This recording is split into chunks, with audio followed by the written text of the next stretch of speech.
Системийн авилгалыг сэргээх элбэг доржийн схем. Дэд бүлэг. Элбэг доржийн гар хүл, залгамж халаа. Аливаа систем нь тодорхой зорилгын дор ухсрагдаж шийдвэр гаргагч, холбогч, бүрдэл элементүүд, гүйцэтгэгчид гэсэн бүтцээр дамжин үйл ажиллагаагаа явуулдаг. Элбэг доржийн ухсарсан системийн авилгалын хан нэрэм нуран унаж эхэлсэн тул тэрээр аврах, сэргээхэр чармаан ажиллаж байна. Түүний авралын зам, найдлага нь хуяа нарт эзлэгдсэн ардчилсан нам болоод байгаа юм. Юуны өмнө элбэг дорж хилийн чандаас нөлөөллийн ажиллагаа явуулах замаар ардчилсан намын даргаар луугаан төмрийг, тэрүүн дэд даргаар баяр цогтыг тавьж чадсан. Одоо тэднийхээ гараар системийн авилгалаас сэргээн босгох, үүний тулд эрх сонгуулийг ашиглахаар тооцож, төлөвлөж, хөрөнгө оруулалтын үүрэг даалгавар өгдсөн. Элбэг доржийн шинээр ухсарсан системийн авилгалыг сэргээх схем дараах байдалтай ажиллаж байна. Системийн эзэн элбэг дорж. Санхүүгийн холбон тоглогч нь сахал эрдэнэлэг.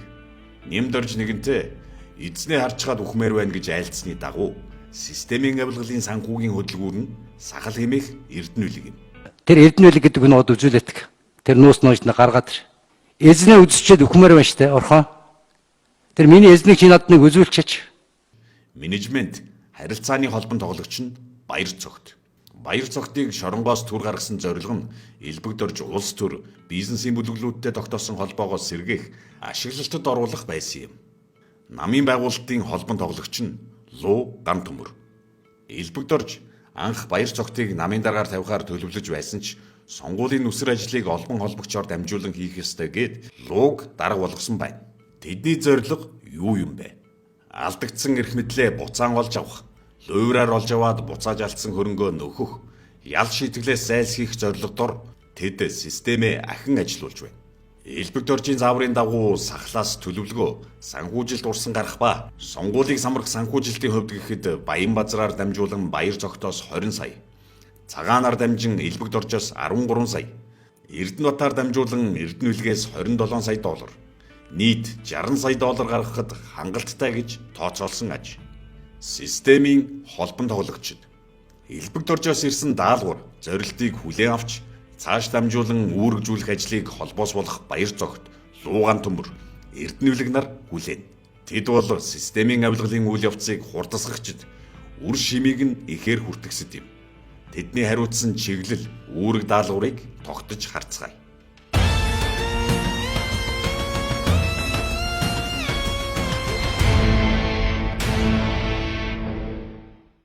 Холбогч Сангаж авийн баяр цогт, ардчилсан намын тэргүүндэд дарга. Монголын төрд үнэн зүтгэх халтай гэх үгийг шүүх хурал дээр хэвнэг хилээ зогсож байсан энэр 1997 онд элбэг доржийн хивээлээр байгаль орчны сайдаар томилогдсон цагаасаа системийн авилгалыг урлах, нөргөх ажилд нь хошуу хуруу нэмэрлэх болсон юм. Баяр цогт элбэгийн ахтаал үнэн зүтгэх нь дээр гэсэн сонголтыг их эрт хийсэн байна. Элбэг дорж энэ чанарыг нь үнэлж эрх мэдлийн хөндөөгөөр байнга чирч явдаг. Албан тушаалаар харамгүй хангасаар иржээ. Баяр цогт өөрийн үрдийн дагуу сайхан бэлгийн хамтаар огтхон чичгүүр сонжуургүйгээр эрх мэдэлд шунан дурлах, дарга долоох шин соёлыг Монголын улс төрд нэвтрүүлсэн билээ. Элбэг доржийн зүүн чихэнд адын санаа, авилгалын байгууламжийн талаар байнга шивндэг чөтгөр нь чухамдаа баяр цогт байсан гэж хамт ажиллаж байсан нөхд нь нотолдог. Үүнийхээ ачаар 2004 оны сонгуулийн дараа баяр цогт гранд дэвсэл байгуулах талаар инх баярыг ятгасаар элбэг доржийг ерөнхий сайдаар томилуулж, шанд нь өөрөө засгийн газрын хэрэг эрхлэх газрын дарга, сайд болж байв. 2008 онд Монгол Ардын нам сонгуульд олонх болсон ч 7 сарын 1-ний хэрэг явдалтай холбоотойгоор дахин эвслийн засгийн газар байгуулах стандарт бус шийдэл гихчийг тунхаглахад мөн л баяр цогт элбэг доржийн шахаагаар сангийн сайдын суудлыг эзэгнжээ. Элбэг дорж тэр үед ерөнхийлөгч болчихсон байсан бөгөөд оюу толгойн гэрээг байгуулахад гадныханд долдоож сурсан баяр цогч гэдгээд усаагаар мэд хэрэгтэйг ерөнхий сайдад ойлгуулж чадсан юм. Хожим нь баяр цогтын дагуу сайхан бэлэг мөн л элбэг доржийн шахалтаар гэрээг муужруулан дубайн төлөвлөгөө болгож хувиргасан билээ. 2012 оны сонгуулиар байгуулагдсан засгийн газарт баяр цогтыг багтаахыг алтууийг хүсээгүй тул элбэг дорж арга сэтэж улсын хурлын дэд дарга болгосон байна. Гэвч гай газар дороос гарч Швейцарын банкнд мартаад орхисон 1 сая долларыг нь шүглүүлэгчд илрүүлэх нь тэр. Баяр цогт өөрийнхөө саналаар ёс зүйн хариуцлага хүлээж улсын хурлын дэд даргын албан тушаалаас буусан ч элбэг доржийн саналаар түүнд эрүүгийн хэрэг үүсгэв. Улсын хурлын гишүүн, улсын хурлын дэд даргынхаа хувьд бол би энэс илүү одоо ёс суртахууны хариуцлага хүлээж үлгэр дуурайл үзүүлэх ёстой гэсэн үднээс улсын хурлын дэд даргын үүрэгт ажлаас чөлөөлж өгөөч гэсэн ийм хүсэлтийг бол гаргасан. 2013 оны ерөнхийлөгчийн сонгуульд ойрцсон байсан тул элбэг дорж ийм жүжиг дэглэж шудраг дүр эсгэх хэрэгцээ гарсан юм.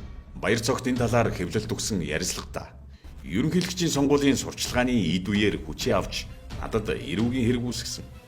Эрүүгийн хэрэг үүсгэх тэр үед би чимээгүй байх нь улс төрийн хувьд элбэгээ ерөнхийлөгчөд хэрэгтэй гэж бодсон. Тэрнээс биш илмэгдүүллээгээд явж болох л байлаа гэж дурдсан байдаг. Ерөнхийлөгчийн сонгуульд дуусмагц баяр цогтын хэрэг замхарч түүнийг ахин сайдуулахаар элбэг дорж шуурхайллаа. Шудраг улсын хонглоор алтан уягийг айлгаж байгаад огт сурулмагц сайхан бэлгийг ерөнхий сайд болгоод даалгаврт нь засгийн газрын хэрэг эрхлэх газрын даргаар баяр цогтыг томилуулв. Баяр цогт сахал эрдэнэ улиг нарын хамсал маш үр дүнтэй ажиллаж Дубайн гэрээг хүүхэлдээ сайхан бэлгээр хийлгэж Эрдэнэтийн 49%-ийг авах тооцоолол гаргалгааг боловсруулав.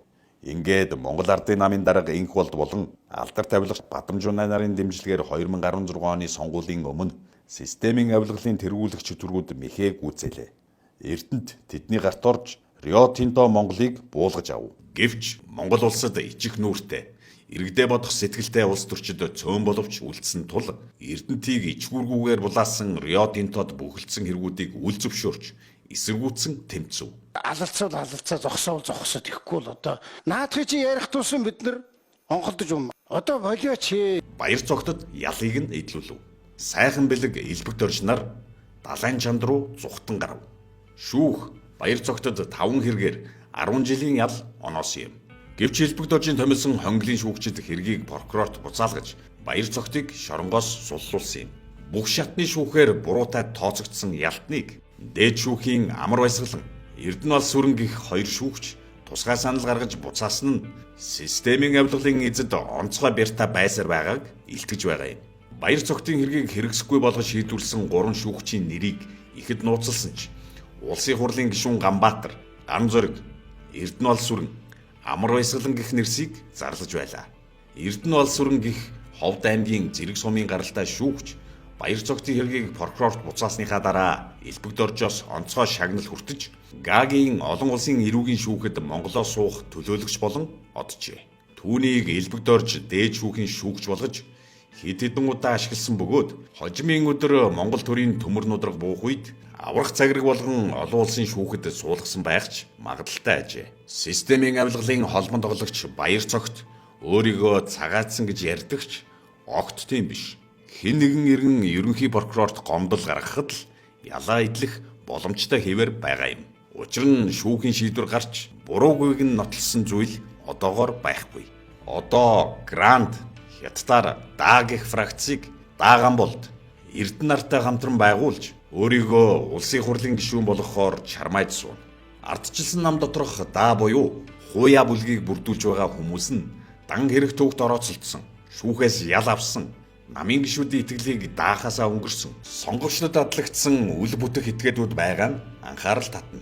Ард түмний сэтгэл зүйг үл тоомсорлон элбэг доржийн шахалт, ивэлдор улсын хурлын гишүүний халдашгүй байдал гэдэг халхавчинд орох боломжтой гэж итгээд үйлдсэн хэрэгэ цагаатгахаар өдөр шөнөгүй хор найруулж хов хутгаж яваа.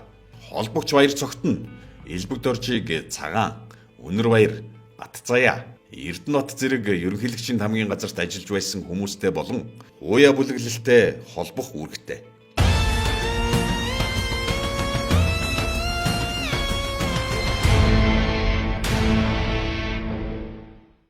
Системийн холбон тоглогч Луу Ган төмөр ардчилсан намын дарга элбэг доржийн нам руу чиглэсэн үйл ажиллагааг гардан удирдах холбох үүрэгтэй.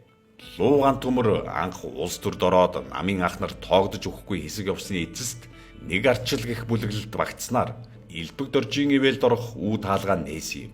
Энэ бүлэглэлийг элбэг доржийн шадар хүмүүс байгуулсан бөгөөд хожим нь ихэнх нь ерөнхийлөгчийн хамгийн газарт ажиллах болжээ. 2012 онд тэрбээр элбэгдөржид үнэнчээр зүтгэх амлалт өгөн байж түүний шахаагаар Алтан уугийн засгийн газарт боловсрал, соёл шинжилх ухааны сайд болсон бөгөөд Алтан уугийг огцруулах ажиллагаанд хүчин зүтгэснийг нь үнэлж Саяхан бэлгийн засгийн газарт үлдээн ажилуулах болсон юм.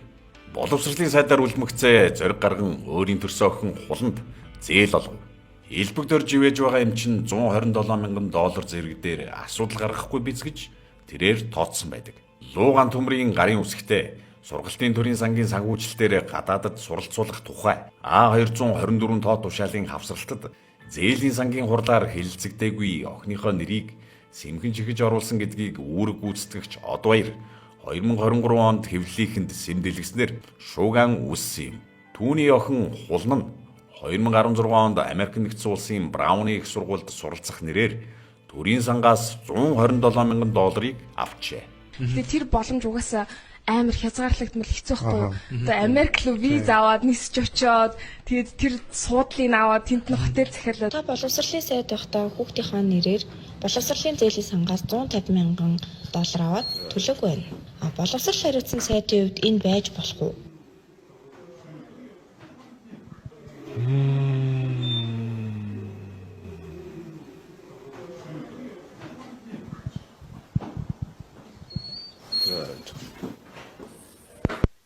Одбаяр Эрдэнэ даргынхаа даалгавраар хэвлэлийнхнийг турхирсан гэж намынх нь харддаг нь учиртай.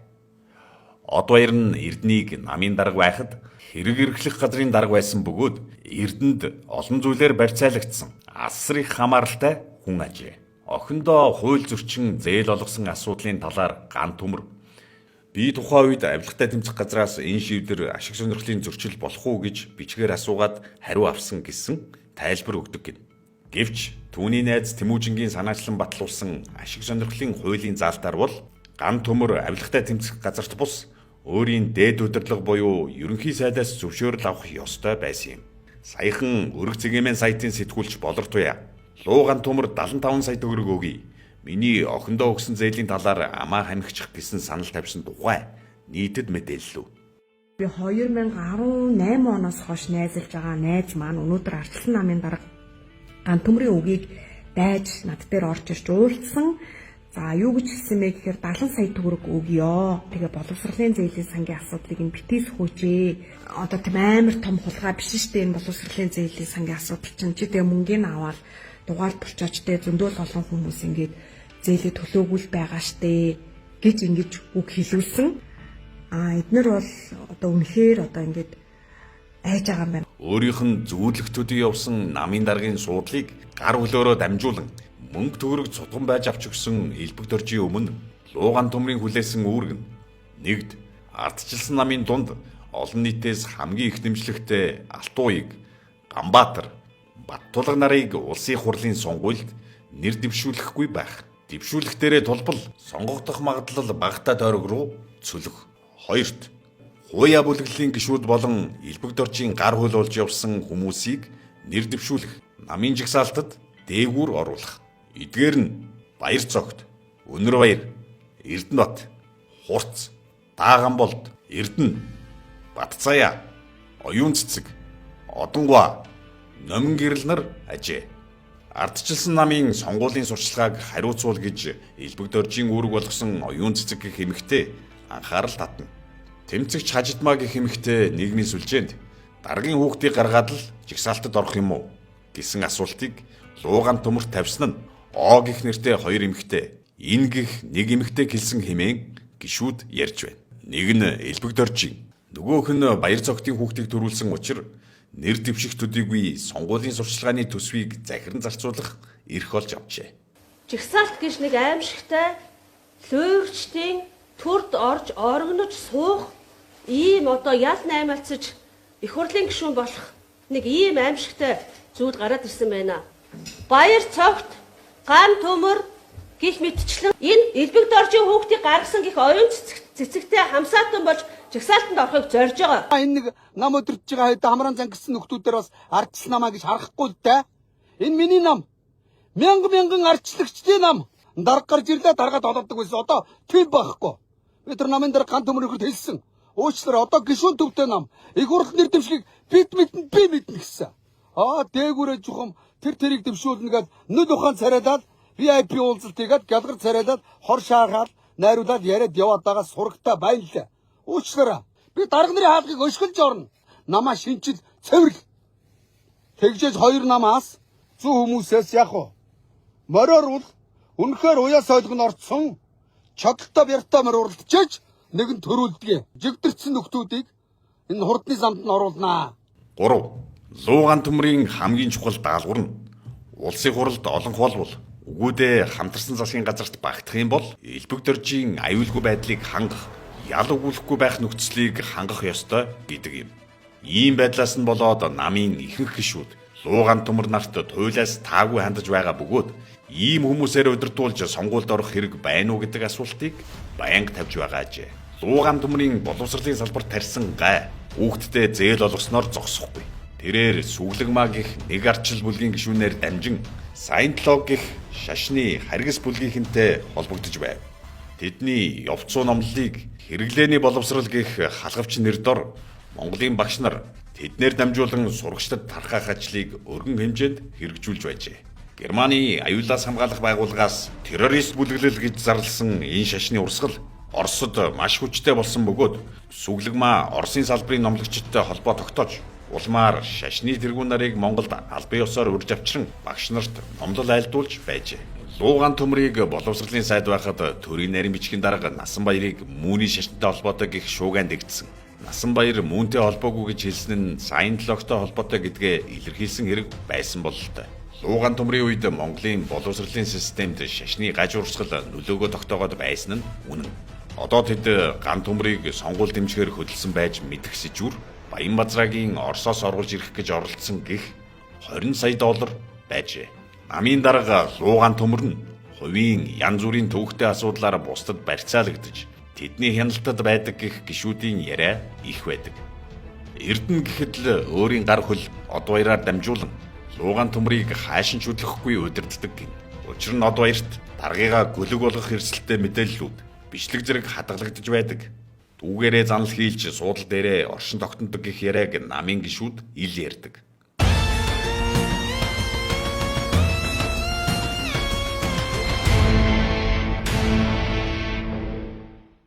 Системийн гүйцэтгэгч элемент Эрдэнэбат. Эрдэнэбат бол сахал эрдэнэ билгийн шууд удирдлагад байдаг хүн. Эрдэнэтийн 49%-ийг сахалт хувьчлах хөтөлт цемент шохоо үйлдвэр дархны төмөрлөгийн үйлдвэрийг концессийн гэрээгээр Эрдэнэ билэгт өгөх ажилд чухал үүрэг гүйцэтгэсэн. Шүүх Эрдэнэтийн нийтийн албанд томилогдох эрхийг 5 жилийн хугацаагаар хасаж 4 жил 6 сарын хугацаагаар хорих ял оногдуулж ялыг нээлттэй орих байгууллагад эдлүүлэхээр шийдвэрлэсэн. Сахал эрдэнэ билэг сонгуульд ардчилсан намыг амжилттай оролцуулахын тулд 6 тэрбум төгрөг гарган Эрдэнэтийн эзэмшлийн залуучууд зочид буудлыг ардчилсан намын офис болгон тогтчулсан. Энэ нь Эрдэнэтад нөхөн олгор өгч байгаа хэлбэр юм. Хүний нохоо идэхээр өөрийн нохоо идэг гэжээ. Эрдэнэт нь Монголын үндэсний дэвшилтэд нам фракцийн уршилтай Дааган болд хурц нартай хамсан ажиллах үүрэгтэй. Хуяа бүлгийн гишүүн элемент Дааган болд насаараа элбэгдөрчд үнэнчээр зүтгэж яваа.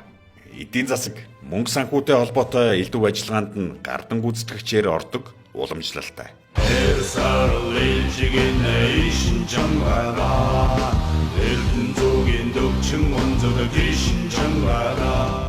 Тэрээр төрийн өмчөд аж ахуйн нэгж агентлагийн даргаар тасралтгүй томилогддог байлаа. Дубайн гэрээ болон Эрдэнэтийн 49%-ийг сэм авах ажиллагаанд санхүүгийн гаргалгааг хийсэн гэж үздэг. Шүүхээс ял авсан ч Хонголын шүүхийн ачаар хугацаанаасаа өмнө судлагдсан. Нас агсан түүнд элбэг доржийн хаялгаар төрийн төсөл хөтөлбөрийн дарга болох санаанаас өөр зүйл үгүй. Хуяа бүлгийн гишүүн элемент Эрдэнэ. Содном зундын Эрдэнэ улс төрд нэгэн өвөрмөц амжилт гаргасан нь 3 хүн нэр дэвшсэн сонгуульд дөрөвт бичигдсэн явдал байлаа. Сонгогчдын жигшил зэвүү дургуг хамгийн ихээр хөдлөгдөг энэ этгээд элбэг доржийн завраар ардчилсан намыг хаглан бутаргаж хууль ёсны ирэхгүй болгож самарч сарниулсан билээ. Намынхаа дүрмийн дагуу улсын хурлд намаа ялгдуулсан хариуцлага хүлээж огцрохын оронд шинээр тамга хийлгэж зэрэгцээ бүтцүүд байгуулах, хуурамч сонгуул явуулах зэргээр Монголын улс төрийн нэгэн том намыг үгүй хийсэн шалтгаан нь элбэг доржид олон гэмтэргээр барьцаалагдсанд байдаг хэмээн намын гишүүд нь тайлбарладаг. Одоо элбэг доржийн шахалтаар улс төрийн идэвх гаргах болж даабүлэгт нэгдсэн. Хэрвээ ардчилсан нам ялвал хууль зүйн сайд болно шүү гэж элбэг доржоос өдөршингүй гуйж байгаа нь өөрийн нэр холбогдсон бүх хэргийг зайруулах үнийн хүслээ биелүүлэхтэй холбоотой ажээ. Ичихгүй өөрийгөө хууль зүйн ухааны доктор гэж цоллдог. May I question in English? No. Okay. Югнэ дахиад no, I don't know. No English. Эрдэнийн олон муу үйл бузар хэргийг Монголын сонгогчид цээжээр мэдэх тул нуршиж цаг алдах шаардлагагүй.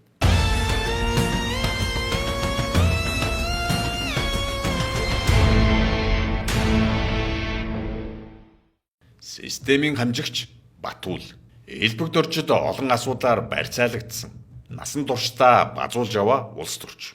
Зоргийн хэрэгт нэр холбогдсон сэжиглэгдэж, яллагдагчаар татагдж байгаад элбэг дорж мулталсан. Одоо элбэг доржийн даалгавраар Монгол хүү илэрэгч уян нарын элементүүдэд идэвхжүүлж, бусдын эсрэг төрхрөх, Украиныг элбэг дорж дэмжиж байгаа гэж олон нийтэд сурталчлах. Зоргийн хэрэгт элбэг доржийг гүтгэлээ гэж өмөрөх. Элбэг дорж хоёрыг Оросын тусгай алба санхүүжүүлж, гүтгэж муулдаг гэх мэдээллийн голлох ажиллагааг явуулах үүрэгтэй. Түүний доор ажилладаг системийн элемент илэрэгч уян гэх эмхтэй бол элбэг доржтой хувийн харилцаа тогтоох замаар итгэлийг нь олж авсан. Улсын хурлын гишүүн болох мөрөөдөлтэй. Элбэг доржийн улс төрийн өрсөлдөгчдийг муучлан гутаах, үтгэж харлуулах ажлыг Монгол хүн нартай гардан гүйцэтгэдэг. Системийн бусад элементүүд. Элемент хурцыг элбэг дорж тагнуулын ерөнхий газрын даргаар томилуулж, улмаар ариун сангийн үед эхлүүлсэн зоргийн хэргийг үргэлжлүүлэн шалгах ажлыг даалгасан. Та бүхэн ашиг сонирхлын зөрчилтэй. Би одоо цааш нь юм ярих хэрэггүй юу? Нөгөө нэг элемент ерөнхий прокурорын туслах асан Эрдэнэбат нь элбэг доржийн хуулийн зөвлөх байсан юм. Хурцын ажлыг хянуулах, арга зүйн зөвлөгөө өгөх үүрэгтэй томилсон гэдэг. Энэ хоёр хүн одоо улсын хурлд засгийн газарт орж элбэг доржийн цаашдын зам мөрийг засах ажлыг амжуулах ёстой. Элемент Үнэр Баяр нь элбэг доржийн авилгатай тэмцэх газар бусад хуулийн бодлооныг гардан гүйцэтгэгч итгэлт хүн агаад элбэг дорж өнгөрсөн 100 луугаан төмөртэй сөөвөлд бичлэн уулзахдаа бүх асуудлаар намайг Үнэр Баяр төлөөлөх болно хэмээн захиж байжээ. Трансгендер баримжаатай гэж хэвлэлээр шуугсан Үнэр Баяр өөрийг нь жигсаалтад багтаахыг хүчлэн шахаж, баяр цогттой хавсаадан луугаан төмрийг хэвлэлээр далдуур муучлах ажлыг зохион байгуулдаг. Элемент Бат Заяа элбэг доржийн хэвлэлийн төлөөлөгч байсан. Одоо нийгмийн сүлжээ хэвлэл мэдээллээр элбэг доржийг магтах, муулуулахгүй байх үүрэгтэйгээр ажиллаж байна. Нийгмийн сүлжээнд трол баг ажилуулж, элбэг доржийн талаарх сөрөг мэдээллийг саармагжуулах, эерэг ойлголт түгээх ажлыг хариуцдаг. Улсын хурлын гишүүн болох санаархлаа нуудаггүй. Элемент Од Баяр нь холбогч Эрдэнийн шууд удирдлагад ажилладаг гэгч маш олон эзэн холбогдогчтой. Өмнө нь намын гишүүдийн татврын мөнгө, цалингийн сангаар чэжүү аралд мөрөөдөө тоглосон гэх хэрэгт холбогдож байсан. Одоо холбогч нарын болон эзний таалалд нийцээгүй хүмүүсийг намын удирдлагаас шахах, сонгуульд дээр дэвшүүлэхгүй байх үндсэн үүрэг хүлээсэн. Энэ үүргээ биелүүлэхийн тулд хуулиар заасан эцсийн өдрийг хүлээж суугаа ийм нэгэн элемент ажээ. Элбэг дорж хэнд ч итгэдэггүй унган зангаараа сонгуулийн сурчлагын багт эхнэрийн дүү Болдбаатар, түүний хүү Батболд нарыг системийн хамжигчаар хүчлэн оруулжээ. Элбэг доржийн төрөл төрөсөд системд шургалснаар ардчилсан намын нэрээр бусдыг гүтгэн харлуулах, элбэг доржийг магтан дуулах ажлыг энэ хаваржанга хийхнэ. Ийм бүтэц бүрэлдэхүүнтэйгээр схемчлэгдсэн систем эрх сонгуулийг там болгон хувиргахаар идэвхийлэн ажиллаж эхэлжээ. Тэдний ажиллах орон зайг гаргаж өгөх зорилгоо элбэг дорж эрх сонгуульд Монгол Ардын нам 20%-аас дээш санал авахгүй. Авбал хууль бус гэсэн зурглыг өөрөө бичлэн тарааж эхэлснийг ерөнхий сайд асан Баяр илчлэн эсэргүүцжээ. Монголын сонгогчид сонор сэрэмжтэй байхгүй бол элбэг дорж асар их мөнгөөр зэвсэглэн асар басар ногтоо турхирсаар айсгүй сонгуулийг түүмэрдэхээр зэхэж байна. Тэрээр Монголоос бүх хөрөнгөө сэм татсаар байгааг саяхан хууль хяналтынхан илрүүлж илчилсэн байдаг. Элбэг дорж өөрийнхөө угсарсан системийн авилгалыг дахин сэргээх аваас монголчууд ахиж өндөөхөөргүй уруудан доройтож мөнхлийн замдаа орох болно. Өөрийнх нь зохиосон үгээр цулмын хүчийг ашиглан их мөнгөөр бороо оруулж алдагдсан нөлөөлөл эрх мэдлээ эргүүлэн олж авахаар шунан тачаадж буй шулмын аримаас болгоомжил монголчуудаа. Тэдний мэдэлд шүүх хуулийнхан байсаар байгааг бүү март.